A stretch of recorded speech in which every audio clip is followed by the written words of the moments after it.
আজকে আমি রান্না করব ঢ্যাঁড়স, আর ঢ্যাঁড়সটা রান্না করব ম্যাগি মশলা। তো দেখো প্রথমে আমি ঢ্যাঁড়সগুলো ভালো করে ধুয়ে নেব। ঢ্যাঁড়সগুলোকে ভালো করে ধুয়ে নেব, কারণ এর মধ্যে অনেকটাই নোংরা থাকে। তো তার জন্য বারবার করে ধুয়ে নেওয়ার পরে আমি মিক্সচারে দিয়ে দেবো লঙ্কা, টমেটো, সর্ষা আর একটু জিরা। তো দেখো আমি মিক্সচারে মশলাটাও করে নিয়ে আসলাম। তারপরে আমি ঢ্যাঁড়সগুলোকে দুই ভাগ করে কাটে নিব। আর ছোটো ছোটো যদি ঢ্যাঁড়স হতো তাহলে আমি কাটতাম না, গোটা গোটাই রান্না করতো। এটা গোটা গোটা রান্না করলে বেশি ভালো লাগে। তো তারপরে দেখো আমি কড়াইতে তেল দিয়ে দিলাম। তেল দিয়ে দেওয়ার পরে কালো জিরা সোমবার দিয়ে দিব, আর দিব শুকনো লঙ্কা। তো এই রান্নাটা এত স্বাদ হয় ম্যাগি মশলাটার জন্য। আর এই রান্নাটা আমি খাইছি আমার বোনের বাড়িতে। আমার বোনের বাড়ি একদিন আমি দুপুরবেলা গেছিলাম, তো বোন আমাকে বললো ভাত খা। তো আমি বললাম কী রান্না করছে, বললো ওর শাশুড়ি নাকি ম্যাগি মশলা দিয়ে ঢ্যাঁড়স রান্না করছে। তো ভেন্ডি আর কি, আমরা ভেন্ডি বলি। তো আমি বললাম এমনিতে আমার খুব পছন্দ ঢ্যাঁড়স। তো তারপরে আমি বললাম তাহলে দে অল্প।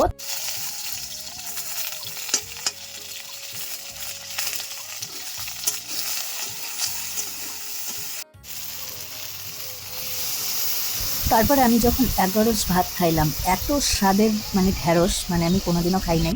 সত্যি এমন এমন কিছু রান্না আছে যেগুলো আমরা জানি না, কিন্তু এত স্বাদ হয়। তো সেদিন থেকে আমি বুঝলাম যে ঢ্যাঁড়সটা এইভাবে রান্না করলেই সব থেকে বেশি স্বাদ লাগে। তো দেখো আমাদের গাছে কত সুন্দর লিচু ধরছে। আর এদিকে আমার শ্বশুর দেখো বড়শি নিয়ে মাছ ধরতেছে, বৈশা আছে মাছ ধরতেছে। তো তারপরে এদিকে আমার রান্নাটা প্রায় কমপ্লিট। আমি দিয়ে দিলাম ম্যাগি মশলা, যেটা মেন মশলা, তো এটাই দিয়ে দিলাম।